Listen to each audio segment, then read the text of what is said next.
Hey Body Buddies, I'm Kristy Jo. Let's talk about dry mouth in ketosis. This is something many people complain about as a side effect of being in a fat burning state.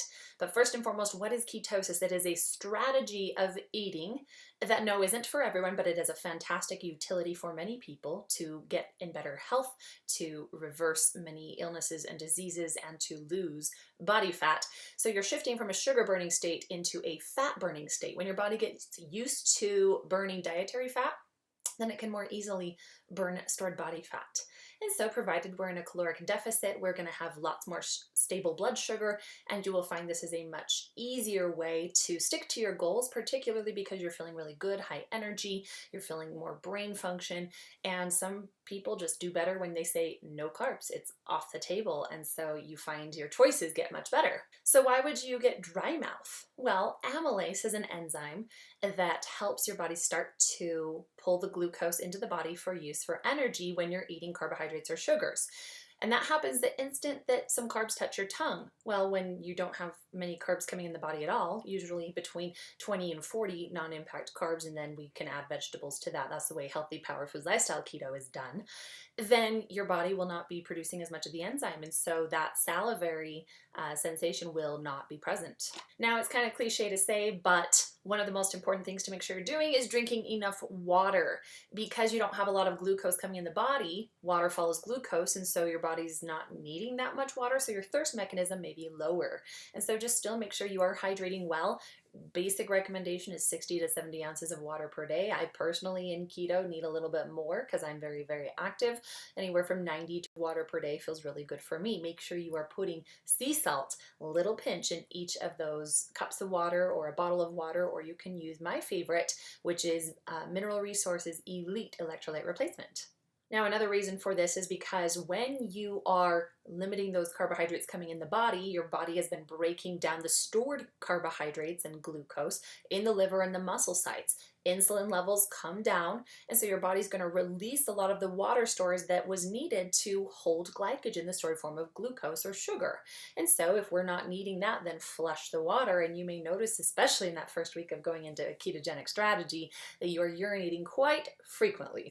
This means your body's going to release a lot more fluid than it used to in a carbohydrate-based eating state. Even if you weren't eating excessive carbs, there is a difference between a low carb ketogenic approach and a basic moderate carbohydrate intake. A recommendation to help with the dry mouth is to brush your teeth a little more frequently. Be very gentle as you're brushing because your gums will be a little more sensitive, so be gentle with the brush strokes. You may find some toothpaste that actually is designed for people with dry mouth if you are intending to be in keto for longer than just like a 28-day challenge like we do here at Body Buddies to help reset the system and develop some really great habits. If you're intending to go to 3 to 6 months as a utility, which I don't recommend much longer than 6 months for most people, of course, then that would be something to maybe look into, finding some of that toothpaste. Caffeine and any carbonated beverages, even though they're awesome, especially when you feel like your joy of eating, for a lot of people they do at least feel that that's been minimized in a ketogenic state. These may need to be reduced because that will impact the salivary flow. Many people wonder if chewing gum or sucking on mints is okay in keto, and I love that all of the people doing the 28-day challenge with us are asking this question because it means they're really concerned about their health. We're trying to avoid artificial sweeteners, which is sucralose. Particularly, we want to get any of those mints or gums with sucralose out of the diet, and those are your typical ones that you're going to see when you're at a checkout stand at the grocery store and they're just all lined up there. Especially with the food dyes, we've got to get rid of those. These are not helping our health, and if we're doing keto, we're doing it to really help our health. And so let's go ahead and make sure that we put a few more principles in place. So the types of gum or mints to be looking for are those with a sugar alcohol. Things like xylitol or erythritol are okay. Even stevia is okay. And well, stevia is not a sugar alcohol. Stevia is actually an extract from a plant, very natural. But still, even with sugar alcohols, you may notice if you are a frequent gum chewer that these are going to disturb your digestion. I have noticed with clients that if they are getting anywhere from 10 to 15 grams of a sugar alcohol at one time, that this leads to a little more disturbance in the digestive tract, including flatulence, bloating, and even sometimes diarrhea.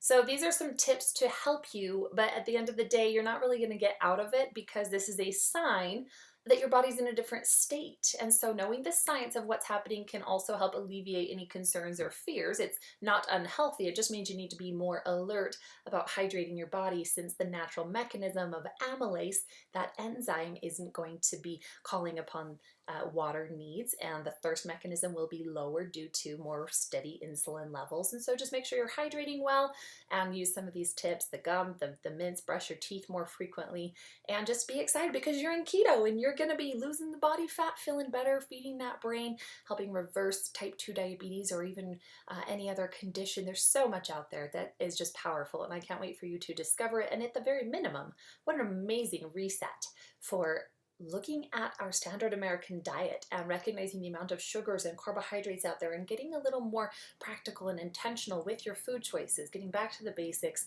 healthy protein and vegetables at each meal, supplementing with our powerful earth-based fats, avocado, olives, healthy oils, nuts, seeds, our fatty fish. These are absolutely wonderful. And then when we're done with keto, absolutely put in a few of those beautiful complex carbohydrates from the beans family, the lentils, the legumes, the red potatoes, sweet potatoes, oats, and of course fruit. That, my friends, is a Power Foods lifestyle. So whether you're in keto now or you would like to join one of our next 28-day challenges, head over to powerfoodslifestyle.com/keto challenge and you will learn more about how to get started today. Power your body, one meal, one workout, one day at a time.